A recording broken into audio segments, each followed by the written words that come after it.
1984년도에 나온 영화 중에서, 그러니까 아주 오래된 영화죠. 그 영화 중에서 아마데우스라는 영화가 있습니다. 이 영화는 음악 천재였던 모차르트와 그리고 모차르트의 천재성을 부러워했던 살리에르라는 사람의 이야기를 가지고 만든 영화입니다. 여기서 이제 모차르트와 이렇게 비교가 되는 사람으로 나온 살리에르는 오스트리아 비엔나의 궁정의 음악장이었습니다. 그러니까 높은 사람이었죠. 어떻게 보면 오늘날 음악으로 성공한 사람입니다. 그는 항상 하나님께 기도하였습니다. 어렸을 때부터 무엇라고 기도했냐면, 주님, 저를 위대한 작곡가로 만들어 주시옵소서. 음악을 통해 주님의 영광을 찬양하게 하시고 나 자신 또한 찬양받게 하시옵소서. 신이시여, 저를 전 세계에서 유명하게 만들어 주옵소서. 저로 불멸의 이름을 갖게 하소서. 제가 죽은 뒤 저의 음악을 인하여 사람들이 영원히 사랑을 담아 제 이름을 부르게 하옵소서. 그 대가로 저의 순결과 근면과 가장 깊은 겸손과 제 인생의 모든 시간을 드리기로 맹세합니다. 그리고 제가 할 수 있는 최대한 다른 사람들을 돕겠습니다. 아멘. 또 아멘이라고 기도했습니다.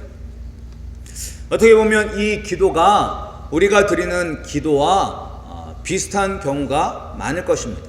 그러니까 우리는 하나님과 때로는 거래를 합니다. 하나님, 내가 하나님께 열심을 다해서 하나님께 찬양을 하고 예배를 하고 섬길 테니까 하나님은 나에게 이러한 것을 주십시오 라고 그렇게 하나님과 거래할 때가 있습니다. 우리의 기도의 자세한 내용을 살펴보면 우리도 이 살리에르처럼 기도할 때가 있습니다. 그런데 이 살리에르는 어렸을 때부터 이렇게 기도를 하였고, 그리고 그가 기도한 대로 그 당시에 음악의 그 유명한 중심가였던 오스트리아 비엔나의 이 궁정의 음악장이 되었었기 때문에 그가 날마다 하나님을 찬양하였습니다. 그런데 어느 날 갑자기 모차르트가 나타났습니다. 그런데 이 사람이 볼 때는 이 모차르트는 참 천박한 인간이었고 버르장머리도 없는 인간이었습니다. 그런데 그렇게 천박하고 버릇없는 모차르트에게 자신에게는 있지 않는 천재성을 보고 그는 절망하게 됩니다. 모차르트와 비교하니까 나는 정말 아무것도 아니구나 라는 생각을 하면서 절망하게 됩니다. 그러면서 그는 하나님을 원망합니다. 하나님의 뜻대로 살려는 나에게는 모차르트와 같은 재능을 주시지 않은 것이 하나님의 실수라고 생각했습니다. 그러면서 이 점점 더 모차르트에 대한 질투심에 눈이 먼 살리에르는 모차르트뿐만 아니라 하나님까지 증오하기 시작했습니다. 그래서 그 영화를 보면 어떤 장면이 나오냐면 하나님 향해 독백을 하는 거죠. 오만하고 음탕하고 지저분하고 유치하기 짝이 없는 녀석을 선택하시고 사용하시면서 나에게는 그것을 인정할 수 있는 능력밖에 안 주신 하나님을 나는 대적하겠습니다 라고 하면서 자기가 하나님을 찬양하기 위하여 썼던 곡을 팍팍 찢어서 불 속에 던져버립니다. 그러면서 그는 본격적으로 모차르트를 괴롭히는 사람이 됩니다. 이 살리에르는 하나님이 자신을 하나님에게 대적하는 사람으로 만들었다고 생각하였습니다. 그러니까 하나님이 잘못했다고 이 살리에르는 생각하고 있는 거예요. 정말 하나님이 이렇게 만드신 것일까요? 우리도 살리에르처럼 어떤 일, 특히 자신이 원하는 대로 되지 않거나 원치 않은 일이 생기게 되면, 예를 들어서 사업에 열심히 했는데 실패했다거나 아니면 다른 사람들과의 경쟁에서 자기가 정말로 열심히 했는데 말도 안 되는 사람, 도저히 저런 사람에게는 내가 져서는 안 되는 그러한 사람에게 졌다던가, 아니면 내가 정말 하나님을 위하여 열심히 사는데도 불구하고 어려운 상황 가운데 처했을 때 우리는 하나님이 이렇게 만들었다고 하나님께 책임을 전가하고 하나님을 원망하는 경우가 있습니다. 성경에 나오는 인물들도 이러한 잘못을 저지른 사람들이 많이 있습니다. 그 대표적인 사람이 룻기에 나오는 나오미입니다. 우리가 룻기를 가지고 성경 공부를 하셨던 분들은 이제 기억이 나시겠지만, 이 나오미는 흉년이 들어서 먹고 살기 위해서 하나님이 주신 땅을 떠나서 이방인 모압 사람이 따는 땅으로 갔습니다. 그리고 그 땅에서 남편이 죽고 그리고 두 아들도 죽었습니다. 그리고는 며느리 둘만 남았습니다. 이런 상황 가운데서 나오미는 어떻게 생각을 했냐면, 나오미는 하나님이 나를 치셨기 때문에 이런 불행이 왔다고 생각했습니다. 남편이 죽은 것도, 자기의 사랑하는 두 아들이 죽은 것도 다 하나님이 나를 치셨기 때문에 내가 이러한 불행을 경험하게 되었다라고 생각을 했습니다. 그래서 그가 다시 자신의 고향인 베들레헴에 하나님께서 은혜를 베풀어 주셔서 먹을 것을 주셨다는 소리를 듣고 그가 다시 룻과 베들레헴으로 돌아갔었을 때 막 사람들이 막 나오잖아요. 룻이 나오미가 돌아왔대 하면서 막 나오니까 나오미가 마을 사람들에게 뭐라고 이야기했냐면, 하나님이 나를 치셔서 나는 괴로운 사람이다 라고 이야기를 했습니다. 자신의 불행을 하나님께로 돌리는 것입니다. 그러나 하나님이 치신 것이 아니라 자신의 잘못된 선택의 결과였던 것입니다. 하나님께서 주신 약속의 땅을 떠남으로 말미암아 잘못된 그 선택의 결과로 그러한 어려움이 온 것이지 하나님께서 그를 치신 것은 아닌 것입니다. 그런데 우리는 이렇게 나 자신의 잘못으로 인해서 발생하는 어려움들을 하나님이 나를 시험하셨기 때문에 이러한 일이 발생했다고 하나님을 원망하고 하나님께 책임을 전가하기도 합니다. 그러나 오늘 본문 13절 말씀을 보면 하나님은 우리가 원치 않는 어려움을 일부러 주시면서 우리가 잘못되도록 이끄는 분이 아니라는 것을 보여주고 있습니다.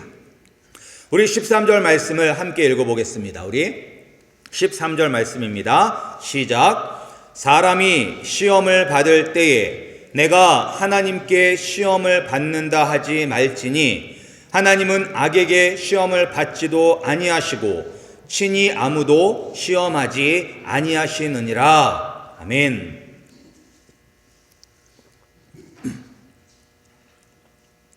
이제 말씀은 이렇게 이야기하는데, 우리가 하나님이 나를 시험하셔서 이런 원치 않는 어려운 상황 속으로 몰아넣으셨다고 오해하는 이유 중에 하나가 우리가 이 시험이라고 쓰여져 있는 이 단어를 잘못 이해하기 때문인 것입니다. 그리고 우리말 성경에는 이것이 우리가 잘못 이해하도록 번역이 되어 있습니다. 우리가 지난번에 보았던 야고보서 1장 2절 말씀을 보면 거기에 뭐라고 나와 있냐면, 여러 가지 시험을 만나거든 온전히 기쁘게 여기라 라고 번역이 되어 있습니다. 여러 가지 시험을 만나면 온전히 기쁘게 여기라.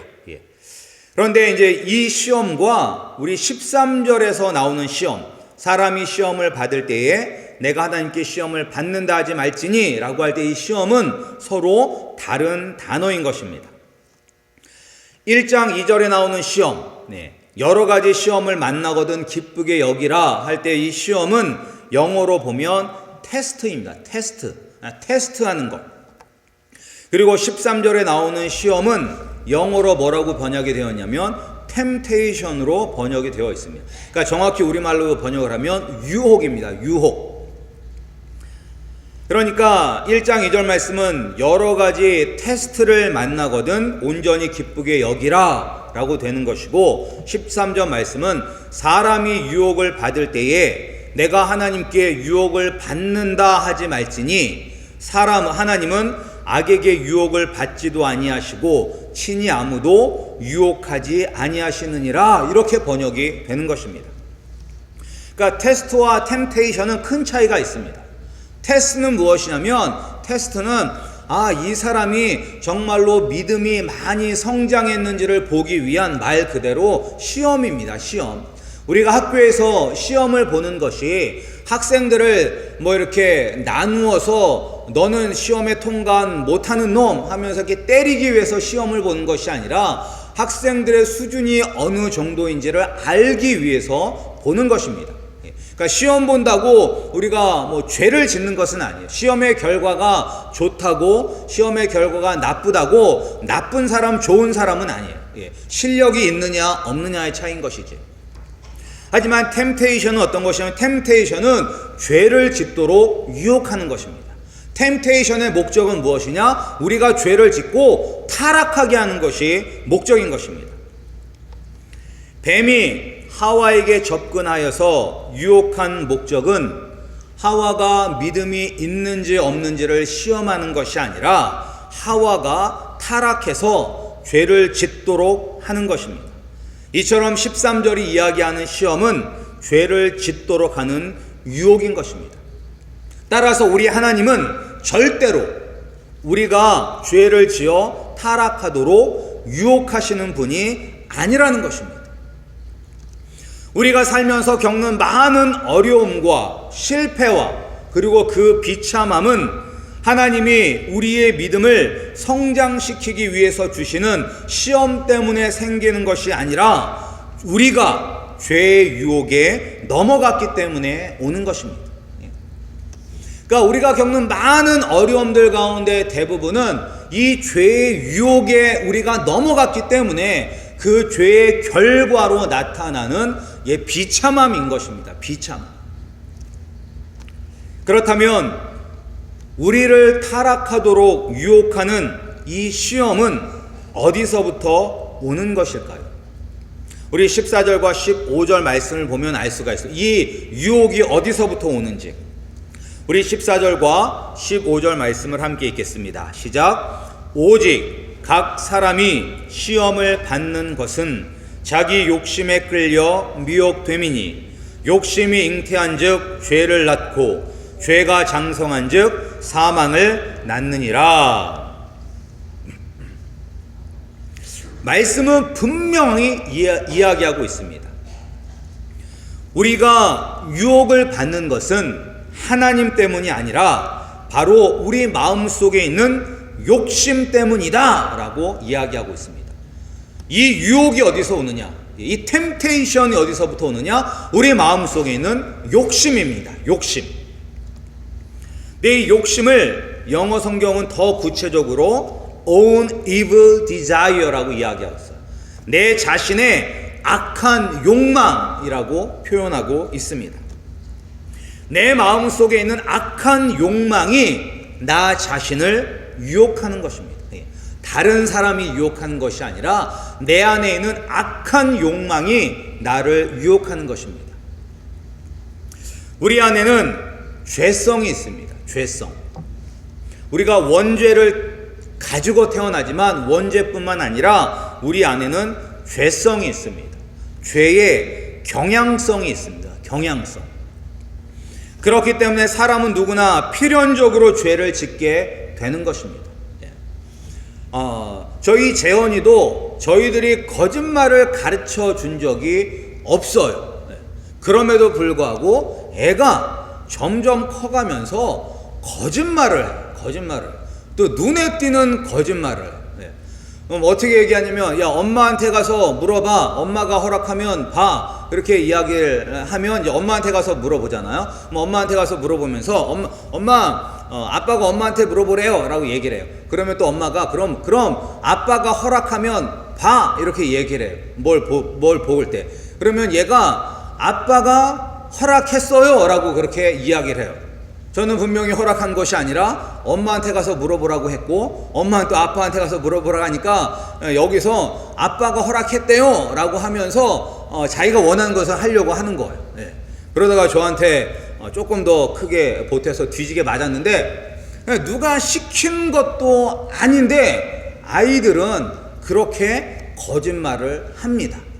왜 거짓말을 하느냐? 우리 안에 죄의 경향성이 있기 때문인 것입니다. 우리가 죄를 짓는 것은 누가 가르쳐 줘서 죄를 짓는 것이 아니라 우리 마음속에 이런 죄의 경향성이 있기, 죄성이 있기 때문에 필연적으로 죄를 짓게 되는 것입니다. 이런 내 마음속에는 죄성이, 그런 악한 욕망이 내 마음속에 심겨져 있어서 내 마음을 지배하게 되면 행동으로 짓게 되는 죄라는 결과물이 태어나게 되는 것입니다. 욕심이 잉태한 즉 죄를 낳고 죄가 장성한 즉 사망을 낳느니라. 이 이야기가 바로 우리 마음속에 죄성이 있어서 그 죄의 욕망을 이기지 못하기 때문에 그 죄가 구체적으로 행동으로 표현됨으로 말미암아 죄를 낳게 되고, 그리고 그 죄가 그 자리에 머물러 있는 것이 아니라 우리가 한 번 죄를 짓는 게 어렵지 그 다음에 죄를 짓는 거는 쉽습니다. 그리고 더 많은 죄를 짓게 됩니다. 그러니까 죄가 점점 자라나게 되는 것입니다. 그것을 성경은 이야기하고 있는 것입니다. 다윗을 보시기 바랍니다. 다윗은 우연히 이 왕궁의 옥상에 올라가서 이 예루살렘을 돌아보다가 정말로 우연히 목욕하는 한 여자를 보았습니다. 어디 목욕하는 여자 없나 이렇게 막 그걸 기대하면서 막 살펴본 것이 아니라 그냥 올라가서 보다가 옥상에서 목욕하는 밧세바를 본 거예요. 그런데 되게 아름답게 보였어요. 아름답게. 그러니까 거기서 눈을 돌리고 멈췄어야 하는데 다윗에게는 궁금증이 생겼습니다. 과연 저 여인이 누구일까? 너무 아름다워 보이는데 저 여인은 과연 누구일까라는 그런 마음이 계속 마음속에 생긴 거예요. 그래서 사람을 보내어서 그 여인이 누구인지를 알아보았습니다. 그리고 알아본 결과 그 여인의 이름은 밧세바였고, 그리고 자기의 충신이었던 우리아의 아내라는 사실을 알았습니다. 그런데 그랬으면 멈춰야 되잖아요. 그랬으면 남편이 있는 여자이구나. 멈춰야 되는데 다윗이 또 마음속에 그런 악한 욕망이 자꾸 생각을 하는 거죠. 우리아의 아내? 우리아는 지금 나가서 지금 싸우고 있지. 그렇다면 아무도 모르게 불러와서 나랑 함께 이 밤을 즐겨도 모르겠구나 라는 생각이 들어서 사람을 보내어서 밧세바를 데리고 와서 동침하게 됩니다. 그런데 죄가 장성하여 사망을 낳는다는 게 이 죄가 여기서 끝나는 것이 아니라, 그런데 어떤 일이 벌어지죠? 덜컥 밧세바가 임신을 하게 됩니다. 그래서 이것을 숨기기 위해서 전쟁 중에 있는 우리아를 불러다가 강제로 휴가를 줘서 불러다가 밧세바와 동침을 시키려고 여러 번 시도했는데 이 우리아가 너무나 충성스러운 신하여서 이 모든 것이 실패로 돌아갔습니다. 그래서 어떤 일을 저질렀죠? 편지를 써서 보내서 이 전쟁 중에 이 우리아를 가장 전투가 극렬한 곳으로 보낸 후에 병사들을 뒤로 빼어서 전쟁에서 죽게 하라라는 살인 교사죄를 범하게 되었습니다. 그리고 그대로 이 우리아가 전쟁에서 죽게 되자 이 다윗은 밧세바를 자기의 아내로 삼게 됩니다. 그래서 하나님께서 선지자를 통해서 보내실 때 내가 남의 아내를 칼로 취하였기 때문에 내가 하나님의 칼이 내 집에 영영이 떠나지 아니하라는 심판을 내리셨습니다. 그리고 이 죄의 결과로 자기의 자녀들이 서로 죽이는 일이 일어나고, 이 오빠가 여동생을 강간하는 일이 일어나고, 그것 때문에 이 동생이 형을 죽이는 일이 일어나고, 그리고 또한 아들이 아버지에게 반역하여서 아버지를 죽이려고 하고 아버지의 첩들을 대낮에 강간하는 그러한 일들이 벌어지게 된 것입니다. 누구의 잘못 때문에? 다윗의 그 악한 욕망 때문에 이러한 결과가 나타나게 된 것입니다. 이 모든 것은 하나님이 다윗이 죄를 짓도록 유혹한 것이 아니라 다윗이 자기 속에 있는 악한 욕망을 제어하지 못했기 때문에 일어난 일들입니다. 따라서 다윗은 하나님을 원망할 수 없는 것입니다. 하나님이 나를 이렇게 만드셨다고, 하나님이 밧세바가 목욕하는 것을 내가 보게 만드셨기 때문에 내가 이러한 일을 벌였습니다. 나에게는 책임이 없습니다 라고 말할 수가 없는 것입니다. 그런데 감사한 것은 무엇이냐면 우리도 이런 유혹에 노출이 됩니다. 믿는 사람이라고 이런 악한 욕망이 우리 마음속에 안 일어나는 것은 아닙니다. 그러나 예수를 믿는 우리에게는 이런 악한 욕망을 제어할 수 있는 힘을 주셨습니다.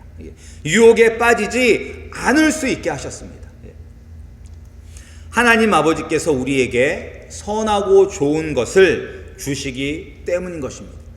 그러니까 사람들이 오해하는 것이 무엇이냐, 하나님께서 나를 이렇게 만드셨다라고 하나님을 원망하는데, 오늘 이 야고보 사도는 뭐라고, 주의 형제 야고보는 뭐라고 이야기하냐면, 아니다, 속지 말아라, 하나님이 너희를 그렇게 만든 것이 아니라 하나님은 너희에게 항상 좋은 것만을 주시는 분이시다 라고 이야기하고 있습니다.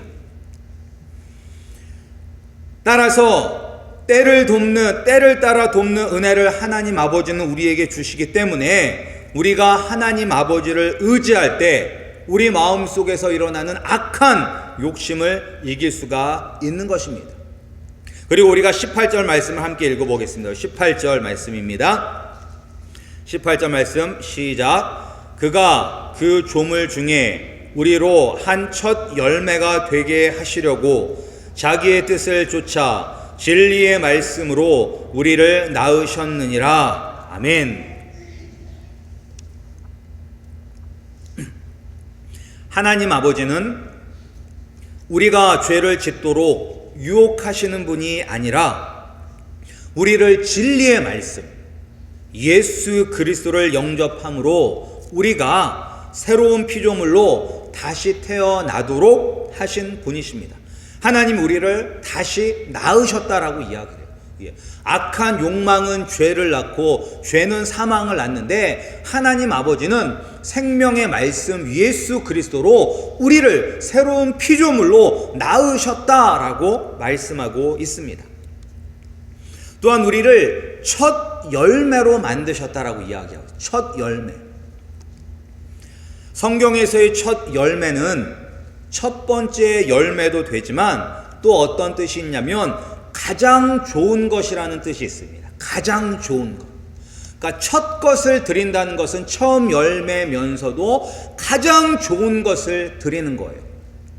가인과 아벨의 제사를 왜 하나님께서 받으시고 한 사람은 받으시고 한 사람은 받지 않으셨냐면 한 사람은 묵은 곡식 있는 거를 드렸고 이 아벨은 첫 새끼 양과 첫 기름으로 드렸다는 거예요. 처음 것과 가장 좋은 것으로 드렸기 때문에 하나님께서 아벨의 제사는 받으신 것입니다. 그러니까 하나님이 우리를 이 첫 것으로 낳으셨다는 거예요. 우리를 가장 좋은 것으로 우리를 재창조하셨다는 거예요. 이 세상 만물 중에서 가장 좋은 것으로 나와 우리 성도님들을 만드셨다는 것입니다.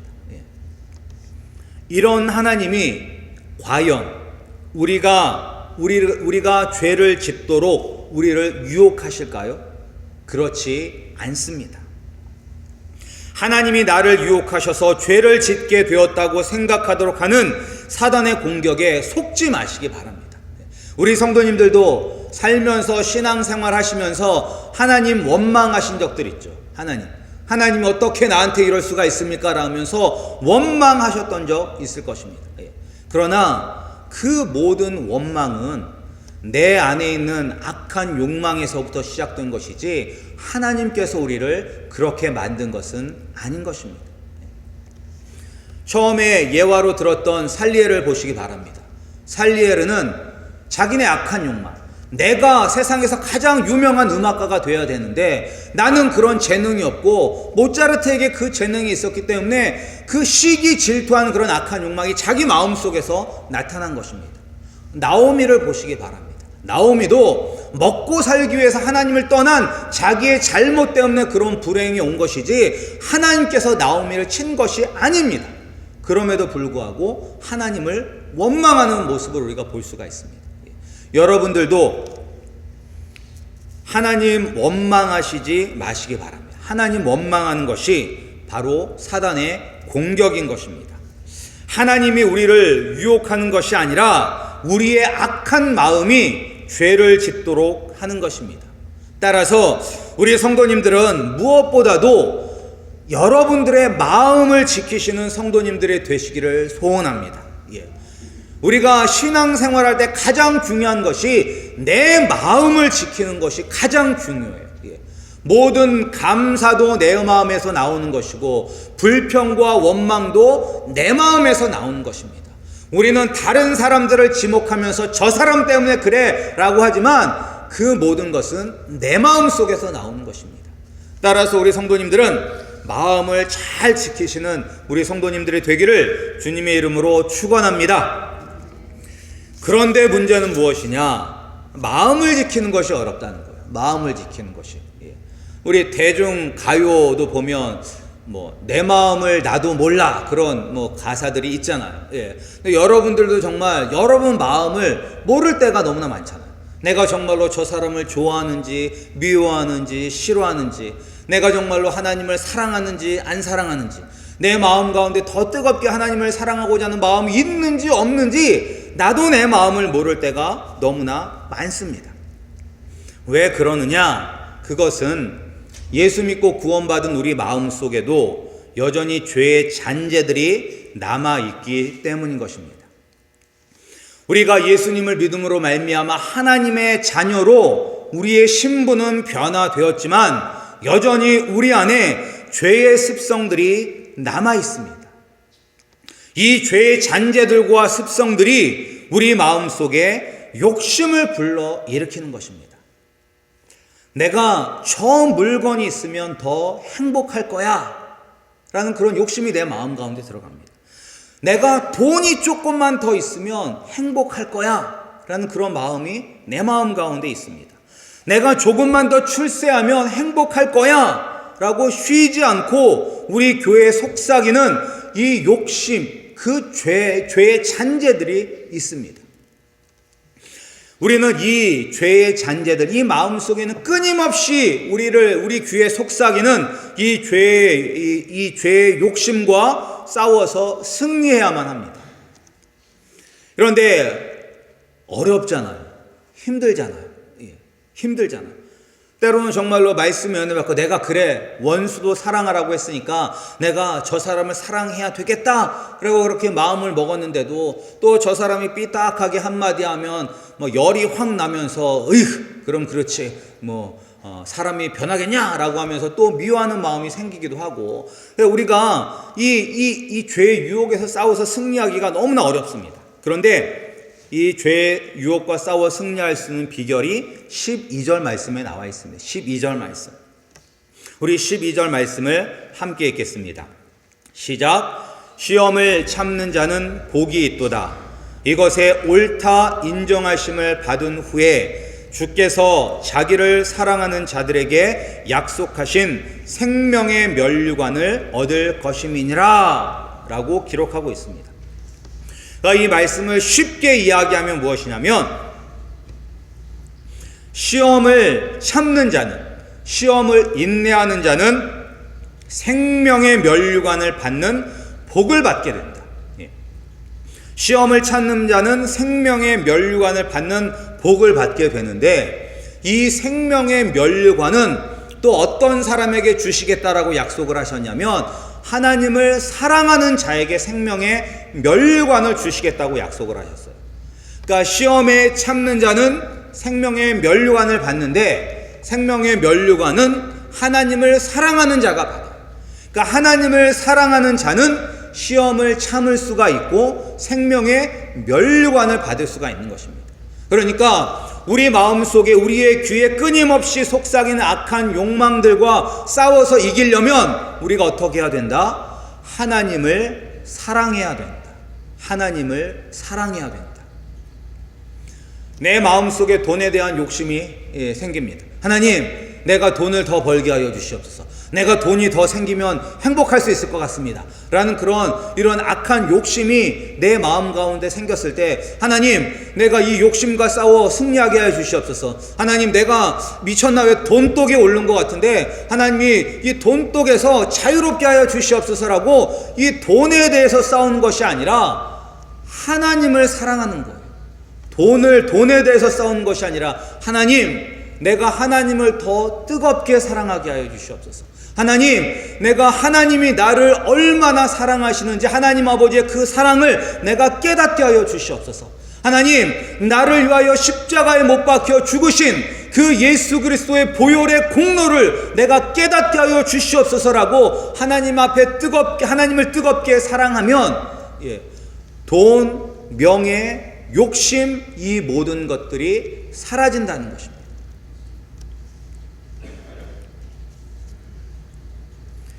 그래서 신명기에서도 이스라엘 백성들에게 가장 중요한 말씀이 무엇이냐면, 마음을 다하고 성품을 다하고 힘을 다하여 하나님을 사랑하라 라는 말씀입니다. 예수님도 구약의 가장 커다란 계명이 무엇이냐라고 물었을 때 첫 번째로 말씀한 것이 무엇이냐? 하나님을 사랑하라인 것입니다. 사랑하라. 마음을 다하고 성품을 다하고 힘을 다하고, 다른 데서는 또 뭐라고 이야기했냐면, 마음을 다하고 성품을 다하고 목숨을 다해서 하나님을 사랑하라 라고 이야기하셨습니다. 우리가 하나님을 이렇게 목숨을 다해서 사랑을 하면 죄의 유혹에서 이길 수가 있는 것입니다. 우리 아름다운 교회 성도님들이 정말로 마음을 다하고 성품을 다하고 힘을 다하여 하나님을 사랑함으로 말미암아 우리를 유혹하는 그 수많은 유혹들에서 승리하여 하나님께서 주시겠다고 약속하신 생명의 면류관을 다 받아 누리시는 복받는 성도님이 되시기를 주님의 이름으로 축원합니다.